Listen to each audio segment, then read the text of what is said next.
नमस्कार। इस वीडियो में हम लोग सीटेट से संबंधित एक बहुत ही महत्वपूर्ण टॉपिक को कवर करेंगे। यह टॉपिक है हिंदी भाषा से। दोस्तों, हिंदी भाषा में एक टॉपिक है भाषा अर्जन और भाषा अधिगम। यह एक ऐसा टॉपिक है और बिल्कुल आसान भी है कि इससे सीटेट में हर एक बार लगभग 2 या 3 मार्क्स के प्रश्न दिखते हैं।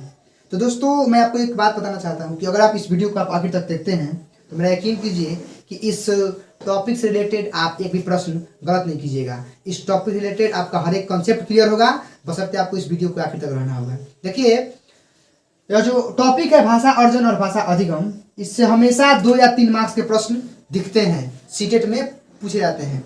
इस वीडियो के आखिर में मैंने प्रीवियस ईयर को भी रखा है। आप इसको देखने के बाद खुद ही उस प्रश्न को कर लीजिएगा बिल्कुल आसान तरीके से। इस वीडियो में मैं जितने सारे कीवर्ड का प्रयोग करूंगा, मैं आपको बताऊंगा कि आखिर इस टॉपिक से रिलेटेड कीवर्ड क्या है। अगर आप उन कीवर्ड को ध्यान रखते हैं, उन कीवर्ड का ही ख्याल रखते हैं, तो बस हर एक प्रश्न आपका क्लियर होगा। तो बने इस वीडियो मेरे साथ और चलिए इस वीडियो के माध्यम से हम सभी मिलकर आज कुछ नया सीख लेते हैं। दोस्तों, सबसे पहले हम लोग बात करते हैं भाषा अर्जन की।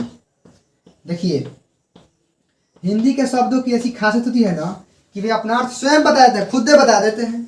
जैसे कह रहा है कि भाषा अर्जन, देखिए अर्जन से लग रहा है ना, अगर हम लोग इसको समझ जाते हैं कि आखिर भाषा अर्जन क्या होता है, तो बस इससे रिलेटेड हर एक प्रश्न क्लियर हो जाएगा। फिर हम समझते हैं कि आखिर भाषा अधिगम क्या है, वो भी क्लियर हो जाएगा। तो बात करते हैं भाषा अर्जन की। जिस प्रकार एक पुत्र को अपने पिता की संपत्ति स्वाभाविक रूप से प्राप्त हो जाती है, बस वह अर्जन है। तो सेम वैसे भी यहाँ पर है कि जब कभी भी हम अपने भाषा को अपने परिवार से, देखिए ये कीवर्ड है, इससे ही प्रश्न रिलेटेड होते हैं। परिवार से, समाज से या फिर परिवेश से सीख जाते हैं। ध्यान दीजिए,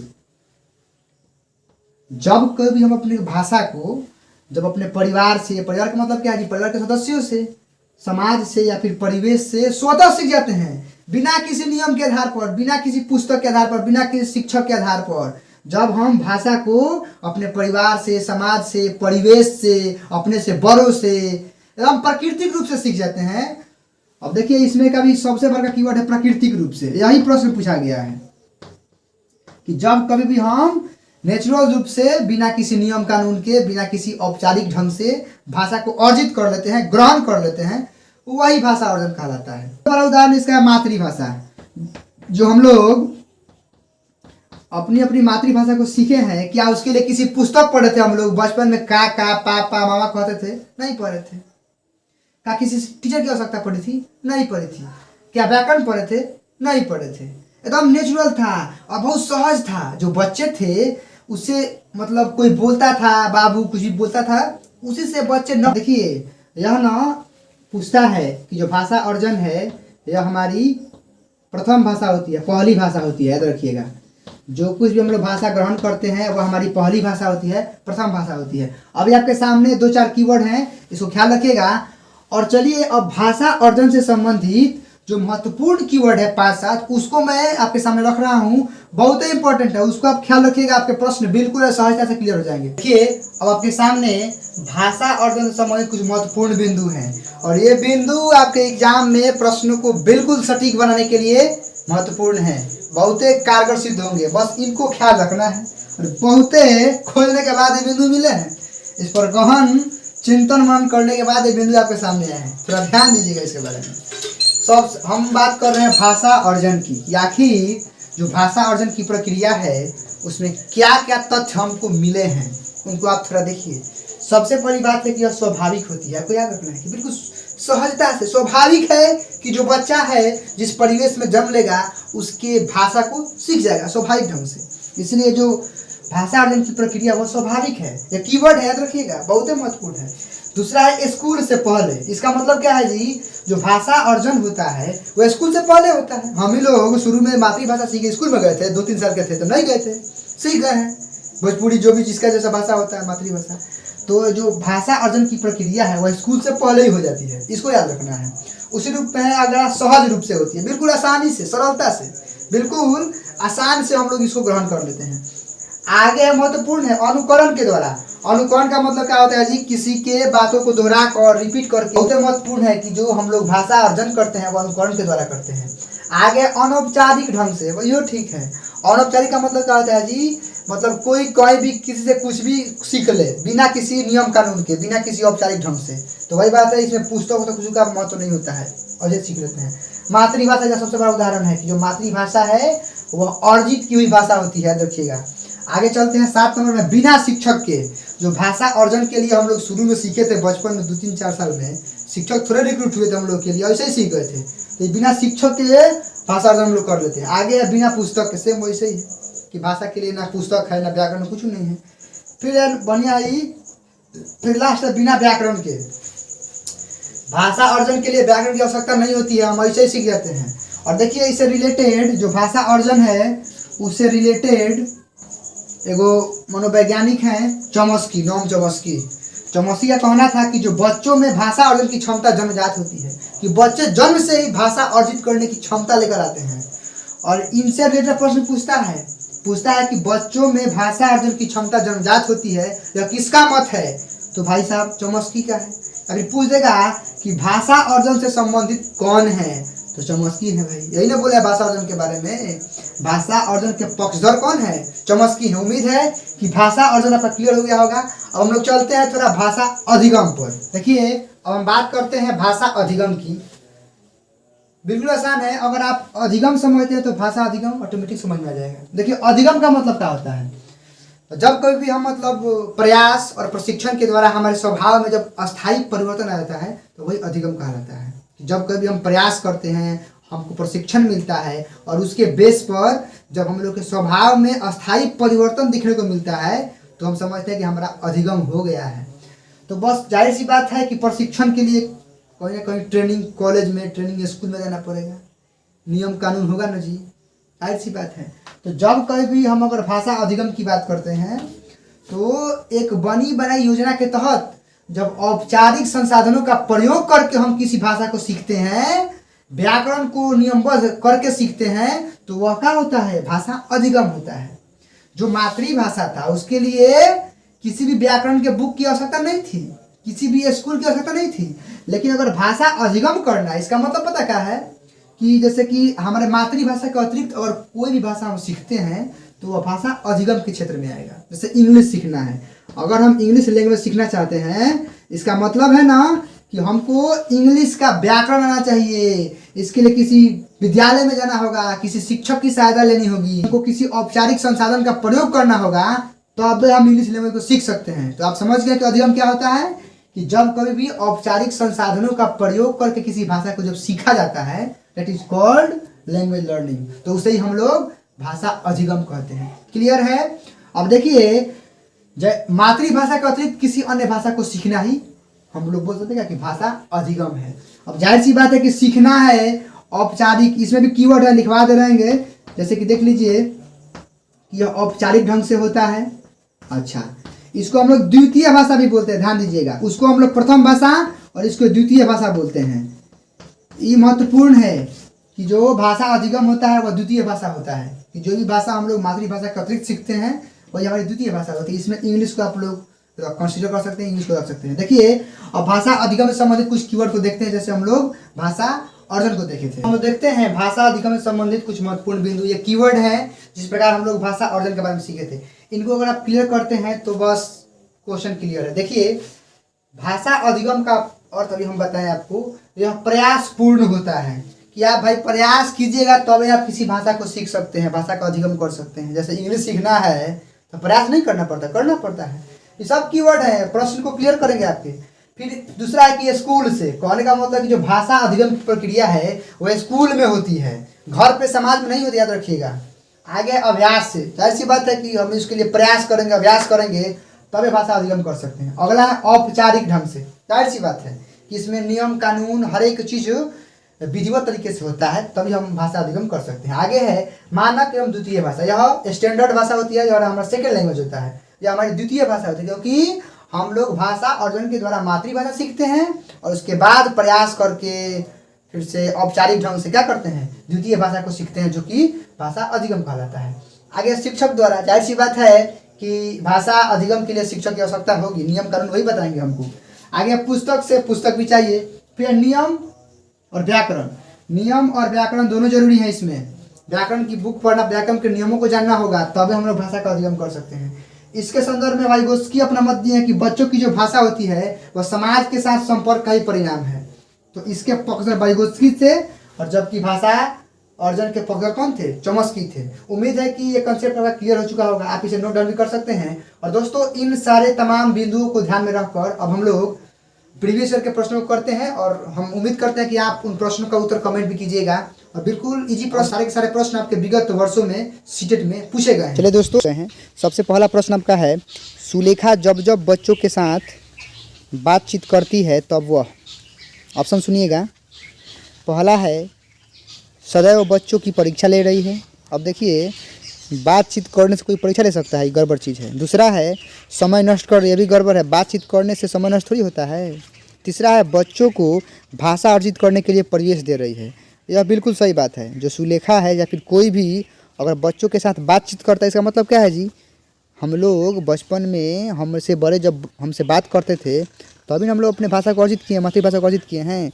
तो बिल्कुल सही बात है कि अगर कोई भी बच्चों के साथ बातचीत करता है, इसका मतलब है वह बच्चों को भाषा अर्जित करने के लिए परिवेश उपलब्ध करा रहा है। इसका करेक्ट आंसर क्या होगा? ऑप्शन 3, बच्चों को भाषा अर्जित करने के लिए परिवेश दे रही है। अगला 4 नंबर देख लीजिए, बच्चों को बचाल बनाना चाहती है। बिल्कुल गलत बात है कि बातचीत करने से कोई किसी को बचाल थोड़ी बना सकता है। आगे देखते हैं हम लोग अगले प्रश्न 2 नंबर को। हमारा दूसरा प्रश्न आपके सामने है, सुमन बचपन से ही गुजराती बोल समझ लेती है। ध्यान दीजिए, सुमन एक लड़की है जो कि बचपन से ही गुजराती भाषा को बोल लेती है, समझ लेती है। वह कभी विद्यालय नहीं जाती। यह उदाहरण किसका है? ध्यान दीजिए, यह प्रश्न दोस्तों 2012 में सीटेट में पूछा गया है। सुमन एक लड़की है जो बचपन से ही गुजराती को बोल लेती है, समझ लेती है, लेकिन कभी विद्यालय नहीं गए। अब बताइए कि विद्यालय नहीं जाने का मतलब क्या है जी? अगर भाषा अधिगम में और भाषा अर्जन में हम लोग सीख रहे हैं, इसका मतलब क्या है कि विद्यालय से पूर्व, हम कीवर्ड बताए थे कि विद्यालय से पूर्व क्या होता है? भाषा अधिगम होता है कि भाषा अर्जन होता है? आप कमेंट कर सकते हैं। भाषा अर्जन होता है। ऑप्शन सुनिए, पहला है अपने प्रतिभा दिखा रही है, दूसरा है भाषा सीखने का, तीसरा है भाषा में पिछड़ेपन का, और चौथा है भाषा अर्जन का। बिल्कुल सही बात है। जब हम लोग विद्यालय से पूर्व कीवर्ड देखे तो उससे पकड़ा गया ना कि अगर कोई बच्ची किसी भाषा को बोलती है, समझती है, लेकिन वो विद्यालय नहीं गई, इसका मतलब क्या है? वो भाषा का अर्जन की है। इसका करेक्ट आंसर क्या होगा? इसका करेक्ट आंसर होगा ऑप्शन 4 डी, भाषा अर्जन का। ठीक है, उम्मीद है कि आपका कॉन्सेप्ट क्लियर हो रहा होगा। हम लोग अगर आगे बढ़ते हैं, अगला प्रश्न देखते हैं। तीसरा प्रश्न में ध्यान दीजिए, यह है भाषा अर्जन और भाषा अधिगम में महत्वपूर्ण अंतर है। यह भी सीटेट 2012 में पूछा गया है। पूछ रहा है कि जो भाषा अर्जन होता है और जो भाषा अधिगम होता है उसमें महत्वपूर्ण अंतर क्या है। पहला ऑप्शन है कि भाषा की पाठ्य पुस्तक, दूसरा है भाषा सीखने सिखाने की पद्धति, तीसरा है भाषिक परिवेश की उपलब्धता, और चौथा है भाषा का कठिनाई स्तर। अब ध्यान दीजिए, भाषा अर्जन की बात है तो भाषा अर्जन और भाषा अधिगम दोनों की बात है। तो जाहिर सी बात है कि अर्जन में तो पाठ्य पुस्तक होता नहीं है, तो पहला ऑप्शन हो जाएगा गलत। दूसरा है भाषा सीखने सिखाने की पद्धति, अब इसमें पद्धति का भी कोई मायने नहीं रखता है। और चौथा देखिए भाषा का कठिनाई स्तर, इसमें तो कठिनाई और आसानी कोई बातें नहीं है। जो तीसरा ऑप्शन है वो करेक्ट है। बोल रहा है कि भाषिक परिवेश की उपलब्धता, जैसा हमको परिवेश मिलेगा ना वैसे ही हम भाषा का अर्जन करेंगे या फिर भाषा का अधिगम करेंगे। इसीलिए इसका करेक्ट आंसर क्या होगा? ऑप्शन 3, भाषिक परिवेश की उपलब्धता, कि जैसा हमको परिवेश मिलेगा उसी प्रकार हम भाषा का अर्जन कर सकते हैं या फिर भाषा का अधिगम कर सकते हैं। दोनों में अंतर यही विशेष है। ठीक है, आगे देखते हैं चौथा नंबर प्रश्न। देखिए, चौथा प्रश्न आपके सामने है। प्रश्न है कि भाषा अर्जित करने के संदर्भ में कौन सा कथन उचित नहीं है। जो भाषा अर्जित करने के लिए हम लोग कीवर्ड देखे थे उसी के आधार पर इसको भी करेंगे। बोला कि भाषा अर्जित करने के संबंध में संदर्भ में कौन सा कथन उचित नहीं है। पढ़ते हैं पहला ऑप्शन। पहला है बच्चों को नियम बनाना सिखाया जाता है।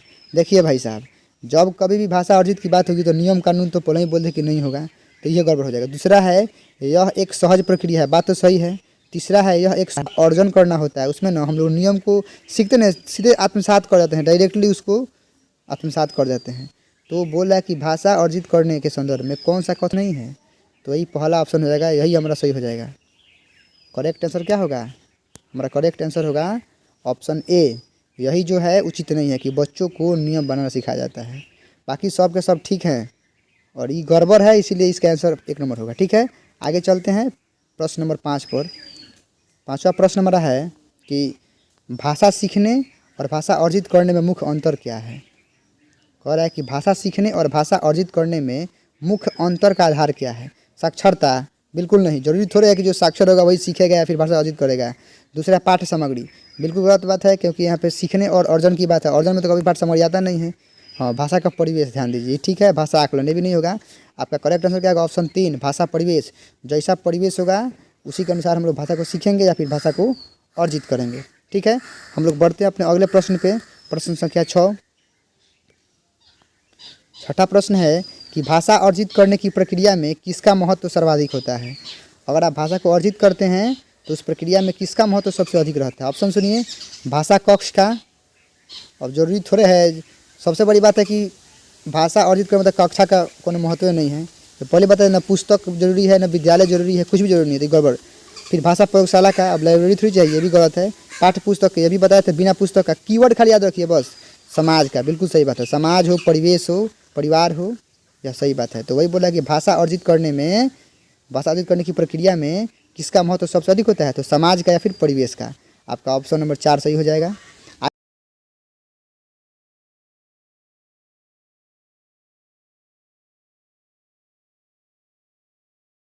अगला प्रश्न दोस्तों 7 नंबर है, भाषा अर्जन क्षमता किसके साथ संबंधित है।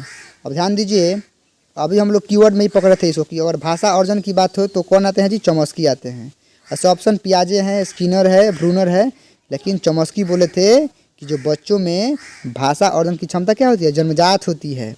तो भाषा अर्जन क्षमता किससे संबंधित है, चॉम्स्की से संबंधित है। ठीक है, आगे बढ़ते हैं। देखिए 8वां प्रश्न है कि भाषा अर्जन, ऑप्शन के अनुसार देखिएगा। पहला ऑप्शन है कि शिक्षक की आवश्यकता उपस्थिति की मांग करता है, बिल्कुल गलत बात है, क्योंकि भाषा अर्जन में तो शिक्षक हुई भी नहीं करता है। कीवर्ड में था ना कि बिना शिक्षक का। दूसरा है कि भाषा की कक्षा में ही संभव है। देखिए, अर्जन के लिए कक्षा की आवश्यकता नहीं है, ये भी गड़बड़ है। तीसरा है कि सहज और स्वाभाविक होता है, बिल्कुल सही बात है। जो भाषा अर्जन की प्रक्रिया होती है वो क्या होती है, सहज और स्वाभाविक होती है। चौथा, प्रयासपूर्ण होती है, बिल्कुल गलत बात है। प्रयासपूर्ण तो भाषा अधिगम न होता है। कीवर्ड खाली याद रखना है, बस क्लियर हो जाएगा कॉन्सेप्ट।